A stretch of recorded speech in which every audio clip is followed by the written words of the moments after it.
राम जय जय राम, जय सिया राम, जय जय सिया राम, सिया राम जय जय सिया। आज हम लोग 286 दोहा से आगे पढ़ेंगे। तदपि जाय तुम करहु अब, जथा वंश व्यवहार, बुझि विप्र कुल वेद गुरु, वेद विदित आचार, सियावर राम जय जय राम।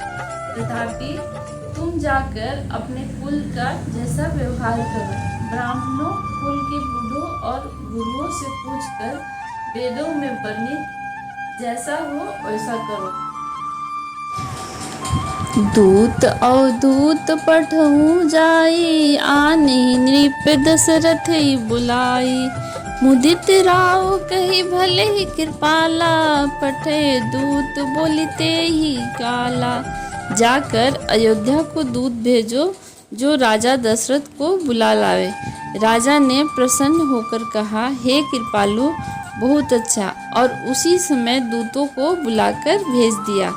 बहुरी समाज महाजन सकल बुलाए, आई सब ही सादर सिर नाए, हाट बाट मंदिर सुरवासा, नगर समारोह चारहु पासा। बहुरी महाजन सकल बुलाए, आई सब ही सादर सिर नाए, हाट बाट मंदिर सुरबासा, नगर समारोह चारहु पासा। फिर सब महाजनों को बुलाया और सबने आकर राजाओं को आदरपूर्वक सिर नवाया। राजा ने कहा, बाजार, रास्ते, घर, दिवाले और सारे नगर को चारों ओर से सजाओ। हर्षि चले निज गृह आए, पूनि परिचारक बोली पठाए, रचिहु विचित्र बितान बनाई, सिर धरि वचन चले सचुपाई। महाजन प्रसन्न होकर चले और अपने अपने घर आए।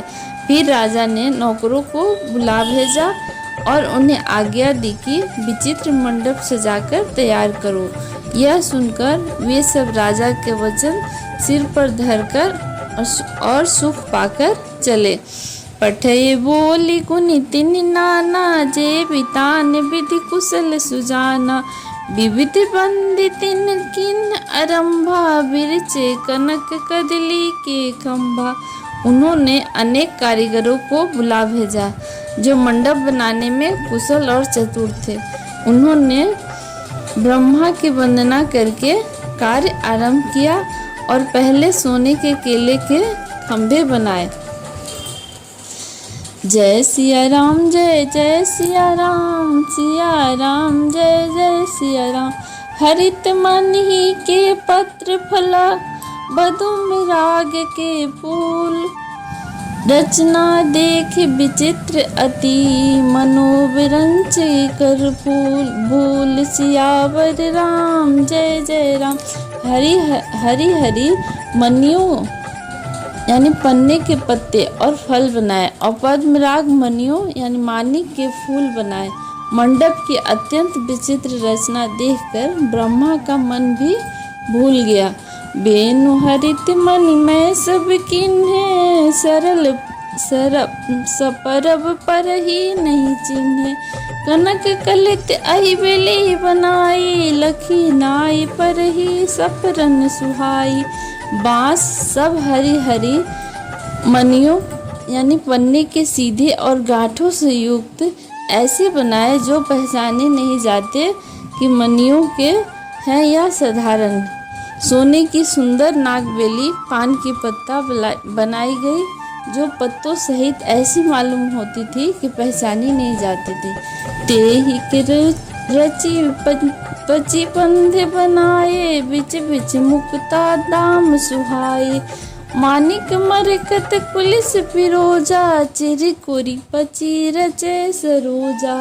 उसी नागबेली के रचकर और पच्चीकारी करके बंधन यानी बांधने की रस्सी बनाए। बीच बीच में मोतियों की सुंदर झालरें हैं। मानिक, पन्ने, हीरे और फिरोजे इन रत्नों को चीरकर, कोरकर और पच्चीकारी करके इन्हें लाल, हरे, सफ़ेद और फिरोजी रंग के कमल बनाए। किए भृंग बहुरंग विहंगा, गुंजहि कुंजहि पवन प्रसंगा। सूर प्रतिमा खम्भन गढ़ी गाढ़ी, मंगल द्रव्य लिया सब ठाड़ी। भौरे और बहुत रंगों के पक्षी बनाए जो हवा के सहारे गूंजते और गूंजते थे। खंभों पर देवताओं के मूर्तियां गढ़कर निकाली गईं, जो सब मंगल द्रव्य के लिए खड़ी थी। चौक भांति अनेक पुराई, सिंधुर मणि में सहज सुहाई। गज मुक्ताओं के सहज ही सुहावने अनेकों तरह के चौके पुराए। जय सिया राम जय जय सिया राम, सिया राम जय जय सिया राम। सौरभ पल्लव सुभग सुठी, किए नीलमणि कोरे। हेम बौर मरकत घोरी, लसत पाट में डोर। सियावर राम जय जय राम। नीलमणि को कोरकर अत्यंत सुंदर आम के पत्ते बनाए। सोने के बौर, आम के फूल और रेशम की डोरी से बंधे हुए पन्ने के फलों के गुच्छे सुशोभित हैं। रचे रुचिर बर बंधन निवारे, मनहु मनोभव फंद संवारे। मंगल कलश अनेक बनाए, ध्वज पताक पट चमर सुहाए। ऐसे सुंदर और उत्तम बंदरवार बनाए, मानो कामदेव ने फंदे सजाए हों। अनेकों मंगल कलश और सुंदर ध्वजा पताका, पर्दे और चमर बनाए। दीप मनोहर मणिमय नाना, जाई न वर्णि विचित्र बिताना। जेहि मंडप दुल्हिन भय देहि, सोबर नय असीमति कवि केहि। जिनमें मणियों के अनेकों सुंदर दीपक हैं, उस विचित्र मंडप का तो वर्णन ही नहीं किया जा सकता। जिस मंडप में श्री जानकी जी की दुल्हन होंगी, किस कवि की ऐसी बुद्धि है जो उसका वर्णन कर सके। दुल्हु राम रूप गुण सागर, सो बितानु तेहु लोक उजागर। जनक भवन के शोभा जैसी, गृह गृह प्रतिपूर देखिए तैसी। जिस मंडप में रूप और गुणों के समुद्र श्री रामचंद्र जी दूल्हे होंगे, वह मंडप तीनों लोकों में प्रसिद्ध होना ही चाहिए। जनक जी के महल की जैसी शोभा है, वैसे ही शोभा नगर के प्रत्येक घर की दिखाई देती है। जे ही तेहु होती तेहि समय निहारी, तेहि लघु लगहि भुवन दस चारी। जो संपदा निज गृह सोहा, सो बिलोक सुर नायक मोहा। उस समय जिसने तिरहुत को देखा, उसे 14 भुवन तुच्छ जान पड़े। जनकपुर में नीच के घर भी उस समय जो संपदा सुशोभित थी, उसे देखकर इंद्र भी मोहित हो जाता था। सिया राम जय जय राम, सिया राम जय जय सिया राम। बसई नगर जहि लक्ष्य करी, कपट नारी बरवेशु। तेहि पुर कै शोभा कहत, सकुचहि सारद से। सियावर राम जय जय राम। जिस नगर में साक्षात लक्ष्मी जी की कपट से स्त्री का सुंदर वेश बनाकर बसती हैं, उस पुर की शोभा का वर्णन करने में सरस्वती और शेष भी सकुचाते हैं। पहुँचे दूत रामपुर पावन, हर्ष नगर बिलोक सुहावन। भूप द्वार तिन खबर जनाई, दशरथ नृप सुनि लिए बुलाई। जनक जी के दूत श्री रामचंद्र जी की पवित्र पुरी अयोध्या में पहुँचे। सुंदर नगर देखकर वे हर्षित हो गए। राजद्वार पर जाकर उन्होंने खबर भेजी। राजा दशरथ जी ने सुनकर उन्हें बुला लिया। करी प्रणाम तिन पाते तिन दिनी, मुदित महीप आपो उठ लेनी।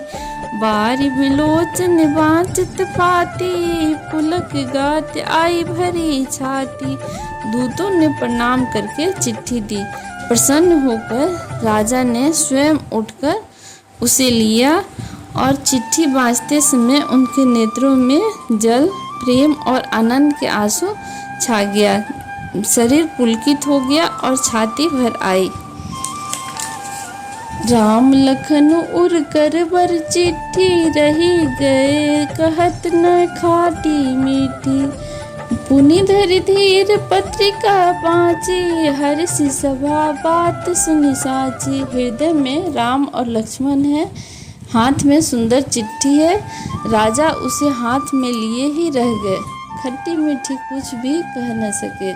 फिर धीरज धरकर उन्होंने पत्रिका पढ़ी और सारी सभा सच्ची बात सुनकर हर्षित हो गई। खेलत रहे तहाँ सुधि पाई, आए भरत सहित हित भाई।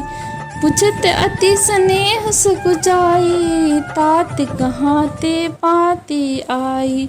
भरत जी ने अपने मित्रों और भाई शत्रुघ्न के साथ जहाँ खेलते थे वहीं समाचार पाकर वे आ गए। बहुत प्रेम से सकुचाते हुए पूछते हैं, पिताजी चिट्ठी कहाँ से आई है। सिया राम जय जय राम, सिया राम जय जय सिया राम। कुशल प्राण प्रिय बंधु दो, आहई कहो केहि देश। सुनी स्नेह साने वचन, बाची बहुरी नरेश। सियावर राम जय जय राम। हमारे प्राणों से प्यारे दोनों भाई कहिए कुशल तो हैं, और वे किस देश में हैं। स्नेह से सने ये वचन सुनकर राजा ने फिर से चिट्ठी पढ़ी। सुनी पाति पुल के दो भ्राता, अधिक स्नेह समात न गाता। प्रीति पुनीत भरत कह देखी, सकल सभा सुख लहियो विशेषी। चिट्ठी सुनकर दोनों भाई पुलकित हो गए। स्नेह इतना अधिक हो गया कि वह शरीर में समाता नहीं। भरत जी का पवित्र प्रेम देखकर सारी सभा ने विशेष सुख पाया। तब नृपदूत निकट बैठा रे, मधुर मनोहर वचन उचारे। भैया कहो कुशल दो बारे, तुमने के निज नयर निहारे। तब राजा दूतों को पास बैठाकर मन को हरने वाले मीठे वचन बोले। भैया कहो दोनों बच्चे कुशल तो हैं, तुमने अपनी आंखों से उन्हें अच्छी तरह देखा है ना। श्यामल गौर धरे धरु भाथा, बै किशोर कौशिक मुनि साथा। पहचानहु तुम कहो सुभाओ, प्रेम विवश पुनि पुनि कहराओ। सांवले और गोरे शरीर वाले वे धनुष और तरकस धारण किए रहते हैं। किशोर अवस्था है, विश्वामित्र मुनि के साथ है। तुम उनको पहचानते हो तो उनका स्वभाव बताओ। राजा प्रेम के विशेष वश होने से बार बार इस प्रकार पूछ रहे थे। जा दिन ते मुनि गए लवाई, तब ते आज साचे सुधि पाई। कहो विदेह कवन विधि जाने, सुनि प्रिय वचन दूत मुस्काने। भैया जिस दिन से मुनि उन्हें लिवा गए हैं तब से आज ही हमने सच्ची खबर पाई है। कहो तो महाराज जनक ने उन्हें कैसे पहचाना। ये प्रिय वचन सुनकर दूत मुस्काए। सिया राम जय जय सिया राम, सिया राम जय जय सिया राम। सुनहु महीपति मुकुट मणि, तुम सम धन्य न को। राम लखन जिनके तनय, विश्व विभूषण दो। सियावर राम जय जय राम। दूतों ने कहा, हे राजाओं के मुकुट मुनि सुनिए, आपके समान धन्य और कोई नहीं है, जिनके राम लक्ष्मण जैसे पुत्र हैं, जो दोनों विश्व के विभूषण हैं। पुछन जोग न तनय तुम्हारे, पुरुष सिंह त्रिपुर उजियारे। जिनके जस प्रताप के आगे, शशि मलिन रवि शीतल लागे। आपके पुत्र पूछने योग्य नहीं है, वे पुरुष सिंह तीनों लोकों के प्रकाश स्वरूप हैं, जिनके यश के आगे चंद्रमा मलिन और प्रताप के आगे सूर्य शीतल लगता है। तीन कह नाथ के मिचिन्ह, देख रवि के दीप कर लीन्ह। सिया स्वयंवर भूप अनेका, समिट सुभट एक ते एका। हे नाथ, उनके लिए आप कहते हैं कि उन्हें कैसे पहचाना? क्या सूर्य को हाथ में दीपक लेकर देखा जाता है? सीता जी के स्वयंवर में अनेकों राजा और एक से एक बढ़कर योद्धा एकत्र हुए थे। शंभु सरास नुकाहु नटारा, हारे सकल वीर बरियारा। तीन लोक महजे भटमानी, सबके शक्ति शंभु धनुभानी। परंतु शिव जी के धनुष को कोई भी नहीं हटा सका। सारे बलवान वीर हार गए। तीनों लोकों में जो वीरता के अभिमानी थे, शिव जी के धनुष ने सबकी शक्ति तोड़ दी। सकई उठाई सरासुर मेरो, सोहिय हरि गयो कर फेरू। जेहि कौतुक शिव शैल उठावा, सो तेनि सभा पराभव पावा। बानासुर, जो सुमेरु को भी उठा सकता था, वह भी हृदय में हार कर परिक्रमा करके चला गया। और जिसने खेल से ही कैलाश को उठा लिया था, वह रावण भी उस सभा में पराजय को प्राप्त हुआ था। जय सिया राम, जय जय सिया राम, सिया राम जय जय सिया राम। तहाँ राम रघुवंश मणि, सुनिय महामहिपाल। भंजे चाप प्रयास बिनु, जिमी गज पंकज नाल। सियावर राम जय जय राम। हे महाराज सुनिए, वहाँ जहाँ ऐसे ऐसे योद्धा हार मान गए, रघुवंश मणि श्री रामचंद्र जी ने बिना ही प्रयास शिव जी के धनुष को वैसे ही तोड़ डाला, जैसे हाथी कमल की डंडी को तोड़ डालता है। सुनी सरोस भृगुनायक आए, बहुत भांति तिन आँख दिखाए। देख राम बल निज धनु दीन्हा, करो बहु विनय गौनी बन किन्हा। धनुष टूटने की बात सुनकर परशुराम जी क्रोध भरे आए और उन्होंने बहुत प्रकार से आंखें दिखलाई। अंत में उन्होंने भी श्री राम जी का बल देखकर उन्हें अपना धनुष दे दिया और बहुत प्रकार से विनती करके वन को गमन किया। राजन राम अतुल बल जैसे, तेज निधान लखन पुनु जैसे। कंपहि भूप बिलोकत जाके, जिमि गज हरि किशोर के ताके। हे राजन, जैसे श्री रामचंद्र जी अतुलनीय बली हैं, वैसे ही तेज निधान फिर लक्ष्मण जी भी हैं, जिनके देखने मात्र से राजा लोग ऐसे कांप उठते थे जैसे हाथी सिंह के बच्चे के ताकने से कांप उठते हैं। देव देखितो बालक दो, अब न आँखि तर आवत को।